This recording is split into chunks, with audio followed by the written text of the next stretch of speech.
Good morning, entrepreneurs. You are tuned in to the Non-Corporate Network, the worldwide leader in entrepreneurship. You're watching Entreprenews. My name is Chaz Vandemotter. And I am Dustin Trout. And we are here to bring you some unbiased small business headlines.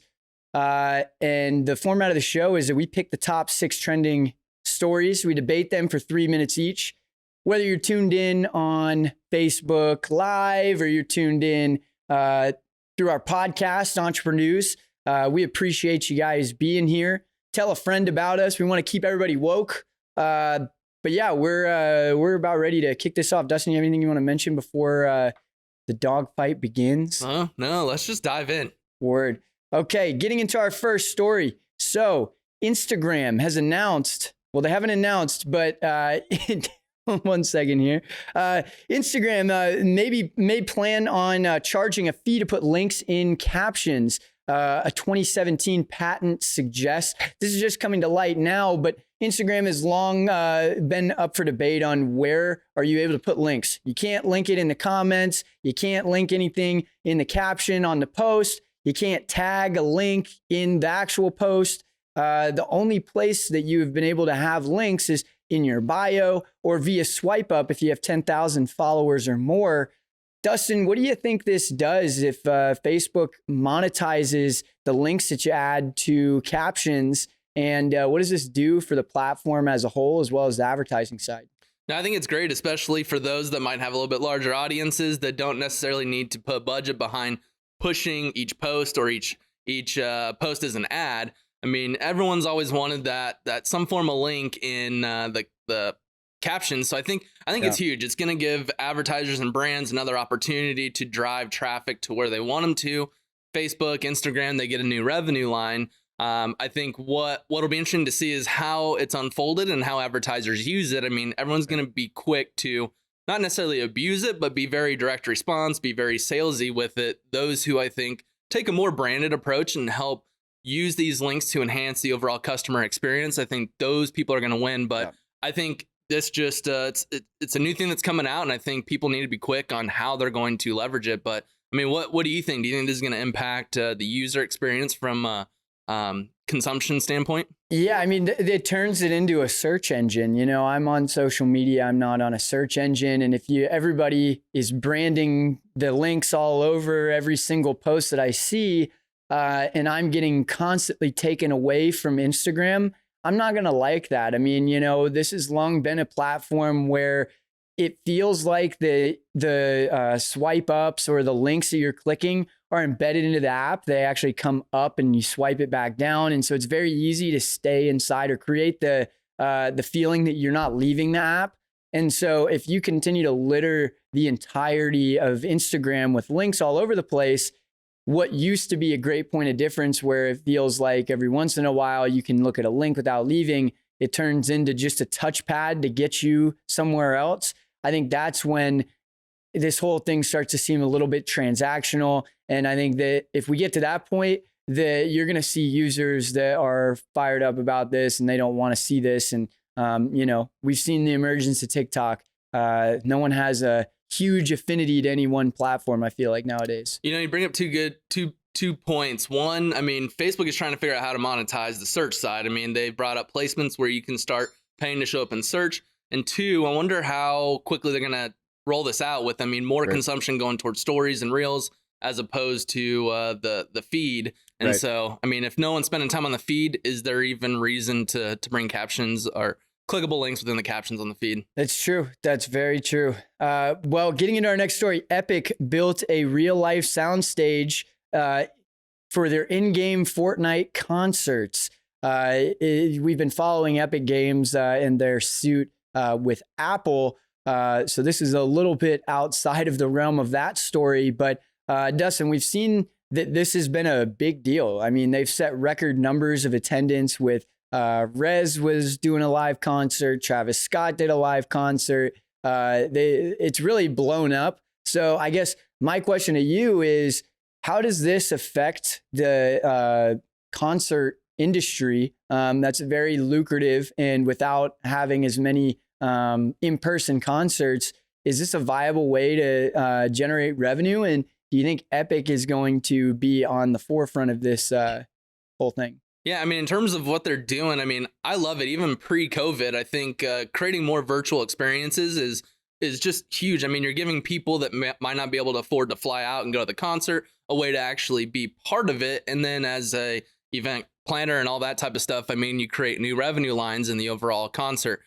What I will say, though, is I do not think that this virtual way of having a concert is going to overtake the live in-person event. I mean, it's just it's the experience that you get. I mean, going to festivals, going to concerts and all that, it's being around other people that are there at the time. I mean, there's just so much value in that, so much to be said there, that I don't think this virtual way is going to replace that. It's just going to enhance it. And I think, I mean, it'll expedite the VR space because, I mean, if they're dumping money into the sound part, the next option is going to be, all right, let's make it feel more real life. So I think it's going to be good for the consumers. It's going to generate more revenue for, people putting on concerts and events. So I think overall it's great. Yeah, no, I mean, the big point of difference here too is that these are like avatars. So this isn't Travis Scott in the flesh videotaped. They're actually creating avatars of them, and then they're syncing the audio with that. So, I mean, this is a huge budget type of production, but I could easily see them charging $5, $10, $20 for you to go into the concert. And now they've essentially created monetized virtual concerts where before it's just post a YouTube video and hopefully you get enough views for it to make sense to monetize. But now they're, taking matters in their own hands. It seems like Epic is kind of unbundling these large tech businesses and saying, hey, rather than, relying on Google to monetize your YouTube video, come over here and we'll help you generate X amount of revenue off of an in-game concert. I mean, what would be crazy is, you could charge a premium, say, instead of we're having a concert at the pavilion or whatever, we're going to put on this concert where the main goal is to digitize this and put it into a game. And now you offer an experience for the fans. They're going to be part of it. They're going to be in the game, whatever it may be. Again, now you can increase the overall prices of that. You create exclusivity. I mean, I think there's a lot that you could do to kind of, just bring great value. Oh yeah, no, it'll be exciting to see the transformation there and how gaming may kind of lead the charge to the next level of VR. But getting into our next story, the new CDC study raises concerns about COVID-19 health risks at restaurants. Arizona has had some controversy around restaurants being open prematurely. Obviously, our chronicles of gyms being open at a certain capacity and closed and opened again. And so this new CDC study is troubling. It talks a lot about how, your 3X is likely inside of a restaurant to contract the virus compared to not being at the restaurant. Dustin, is the CDC kind of more of a glorified media piece now? And what is the true risk of a restaurant? Are we going to see, maybe not what is the true risk of a restaurant, but how are we going to see the restaurant industry continue to find opportunity? Because it's starting to dry up in terms of how many restaurants can stay open at, 20 to 50% capacity. Yeah, I mean, in terms of the CDC, it's been crazy to see the stories that come out. I mean, it seems so back and forth. What's good? Masks are good. Masks are bad. You need to do this. Don't need to do this. I mean, it doesn't seem like there's an actual direction there. I mean, just look at the overall, not even death rate, but the amount of deaths that were actually from COVID versus the underlying conditions. I mean, it was like 96% were because of an underlying condition rather than COVID, which significantly impacts the death rates. I'm losing faith in the CDC. I mean, it's I don't know. I'm just not seeing the value there. But in terms of restaurants reopening, it's tough. I think it needs to either be you're open or you're not. I mean, allowing a restaurant to operate at 20% capacity, you just can't generate the revenue to be able to pay for expenses plus make a profit. And so at that point, it's like, why create the stress and all of that to try and keep something open that's not even going to work? But I mean, with the overall, data set, it's like, so many people are going to restaurants. Are there other variables at play outside of just the restaurant piece? But I mean, I don't know. I'm all for, let's just get back to how things were. I know there are health risks and all that, but I think, we're at the point to see who this really impacts, who it doesn't. The the impact it has on deaths and whatnot. And so I don't think it's as scary as what originally first came out, but I mean, those are just my thoughts. I see a future where restaurants are really turning to e-commerce. We've seen a lot of companies that are literally just renting a kitchen, and then everything goes on Uber Eats, on DoorDash, and they're able to cut expenses and increase their margins, where right now those margins are pretty razor thin. You got to take care of the inside. You got to make sure the bathroom has everything equipped that you need. There's so many elements that raise the kind of barrier to entry in terms of profitability for restaurants. So I see that happening a lot more with this whole thing. And I mean, I wouldn't be surprised if 50% of restaurants are like that in another year or two. Mm-hmm. Before we get into our next story, I want to mention that we are powered by State 48, amazing company based out of Arizona. And they do a whole lot of cool partnerships. Dustin, is there any new ones on the horizon that you know of? But I know they bring a lot of great awareness to causes and do it in a cool way. Yeah, they have a couple they're underway. Can't really reveal them, but they will come to light here soon. But I mean, as Chaz mentioned, I mean, Clothing for All inspired by Arizona. They're doing a lot in the collaboration space, really a lot with nonprofits and donating a lot of the proceeds back to what that nonprofit is for. So huge positive impact on the community. Awesome clothing. Check them out. Stake48.com. Love it. So as we head into our next story, so movie theaters rush to reopen, but now there are no blockbusters to play. Wonder Woman 1984 just got pushed back to the Christmas time, which was the next big Hollywood release, followed by Black Widow. So big budget. I mean, films are really what drive a lot of the foot traffic to theaters, obviously. Major movie theater chains have enough capital to remain solvent through 2021 or going into 2021, but I mean they're stretched pretty thin. So with all this happening, they are open, but there's a lot of talks where just the content isn't that great. Is there really any opportunity for movie theaters? Should they be rethinking their business model for the time being? Or I mean, just what are your thoughts with movie theaters being open, not new content being produced? Yeah, I don't know if to the movie theater owners, if the expectation is, well, once we open, there's just going to be such a demand to get everybody back that we're not going to have to do much marketing. People will know we're open. I don't know what the play is there, but I think they can be a lot more creative about how they can generate foot traffic. I mean, we were talking about how they make a very small margin of their total profitability on just the ticket sales. It's usually a small profit split there. They're extremely profitable on the concessions though. And so really it's just about getting people in the door more than anything else. And, whether it's licensing old movies, putting stuff in that was recently in the theater, maybe before COVID happened, like at the beginning of the year. I don't know what kind of content that they show, but I think that there's better ways that they can incentivize people to come in. Maybe, you get your first ticket for free when you come back in. Like, I think that they can probably afford to do that to generate more on the concessions. Yeah, I think to your point, reaching back into what were big titles in the past or what had some buzz. And I mean, reaching out and seeing what a licensing deal would be to get them going. I mean, if a movie's a little bit older, they're probably not making a ton of money off of it as opposed to when it was originally released. So they're gonna be happy and be willing because now they're generating some revenue. Yeah. Now you have a bit more content that people want to come out to. And then to your point, it's maybe you charge $1 for the actual ticket, knowing that people are going to come in for the concessions.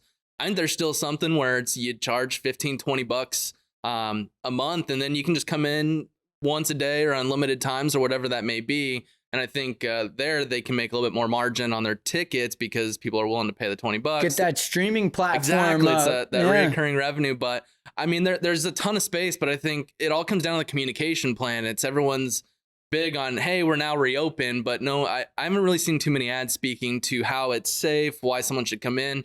And I think the biggest thing that's going to be the barrier to entry for consumers is just knowing that it's safe, that they can go out. I mean, that we went to the theaters first day they opened, and that was kind of the concession was, what does this look like? How are we all gonna have to sit apart from each other? But I think having a clear communication plan on how you're gonna be safe, I think would work. I like to see Netflix do a deal with one of these big companies where you can like get a free movie once a month or something. Absolutely. So on to our next story, kind of keeping here local. So Nikola been in the headlines a lot recently, but their shares plunged on Friday about 14% amid dispute over short-term or short sellers fraud allegations. So a short selling research firm called Hindenburg released a report on Thursday saying that there was a short sellers fraud. Nikola said that this is just a hit job, that they have no facts, but Hindenburg replied saying that they have phone call recordings and text messages containing false statements, and that the company staged a video showing a truck that appeared to be functional.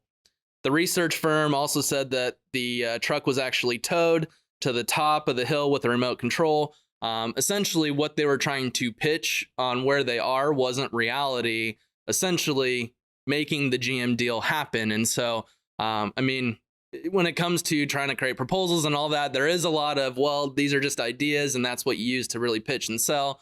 I mean, there's also something about maybe going too far, but I mean, do want to stress that this is just hearsay for now. You got one person that's saying, you know, you have the accusations, you have Nikola saying that they're false. So, I mean, we'll just see what happens. But I mean, what are your thoughts? Is this good or bad? I mean, obviously it's not so good, but what does this do to the GM partnership? In the words of T-Bone Pickens, if you want to do a deal real bad, you're going to do a real bad deal. I was talking about this the last time we brought up Nikola, and you know, their back is against the wall. They had a big IPO. They haven't been able to back the value of that. It's continued to drop, and they needed something to revitalize them, give them the capital they need to actually pull off how ambitious of a project this is. It's not like they have unlimited money. It's not like they have Elon Musk at the helm. So I think that this is an example of do anything you got to do to get this deal done. And now you're seeing the implications of a little bit of magic tricks in terms of making it look like they're a little farther ahead than they were. And you know, again, as you said, until something a little more concrete comes out, we can't definitively say that anybody is committing fraud. So, I mean, I'd like to be optimistic around this, but, you know, at the end of the day, Nikola needs still that deal with GM in order to be viable. So, you know. Yeah, I mean, what do you think this does to the entire investor world? I mean, we have more and more to where, you know, it went from millions to hundreds of millions. I mean, soon to be billions of investments that are happening on the back of an awesome idea. Right.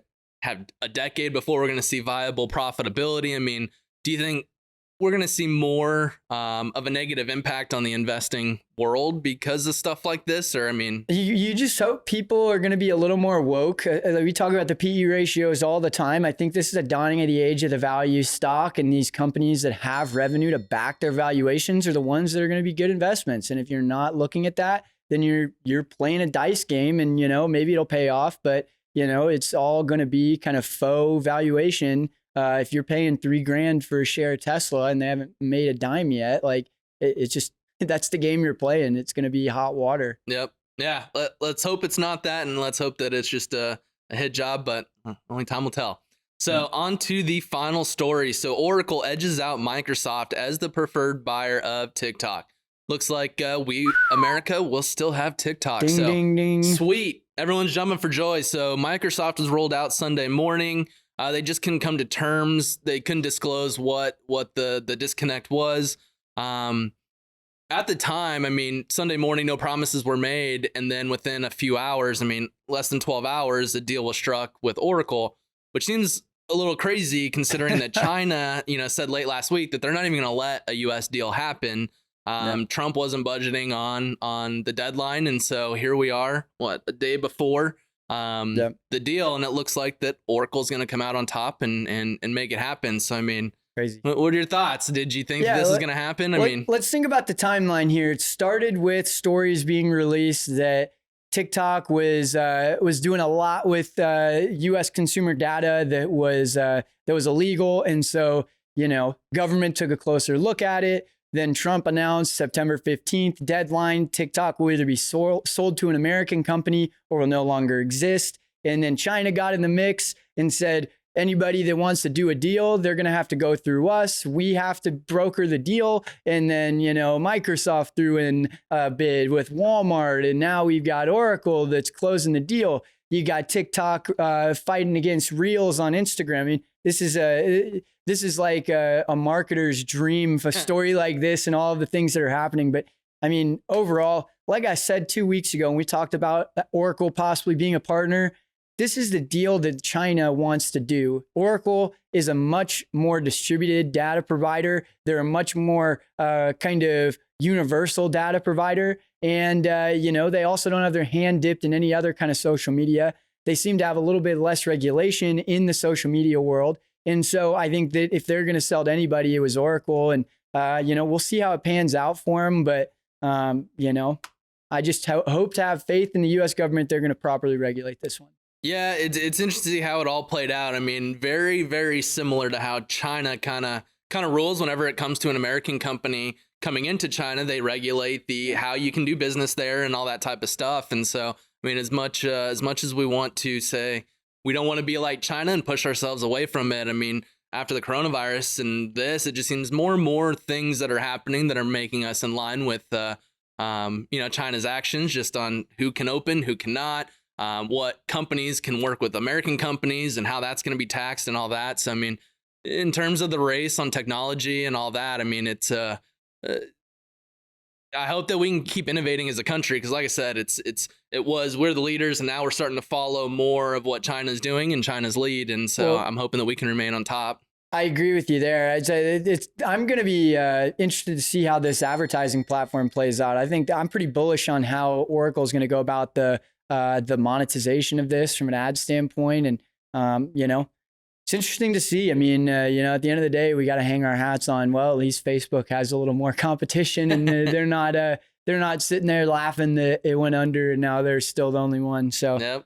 Well, looking back in the stories, I mean, there's a lot of cool stuff that was talked about. I love the Epic Games story. Obviously, I love the whole Oracle thing that we were just talking about, but I love the Epic Games story too. I think it's cool to see that there's going to be some interesting VR stuff happening and other ways to monetize VR that we haven't seen before. So it'll be cool to see that. Absolutely. Yeah. My favorite was just the Oracle TikTok deal. I mean, I didn't think it was going to happen. Yeah. But I'm excited to see, can Oracle execute and make, are we going to see just the user base just just die off, or are they going to be able to keep up and innovate? But we'll see. Yeah, absolutely. And thank you guys again. Check us out on the podcast at Entreprenews, anywhere that you get your podcasts. We put these full episodes up on YouTube as well. And you may be watching on Facebook Live, so we appreciate you if you're watching there. But, again, you've been tuned into the Non-Corporate Network, the worldwide leader in entrepreneurship. And I pretty much got nothing else to say. Dustin, what are your thoughts? Do you have anything you want to tell the people before we get out of here? I just appreciate you guys tuning in, and we'll see you Wednesday. Not many times. Chaz doesn't have much more to say. Hey, ncnbroadcast.com. That'll tell you more on that. That's what I said there. It's on the website. All right, we'll see you guys later. Thank you so much. We'll be back on Wednesday.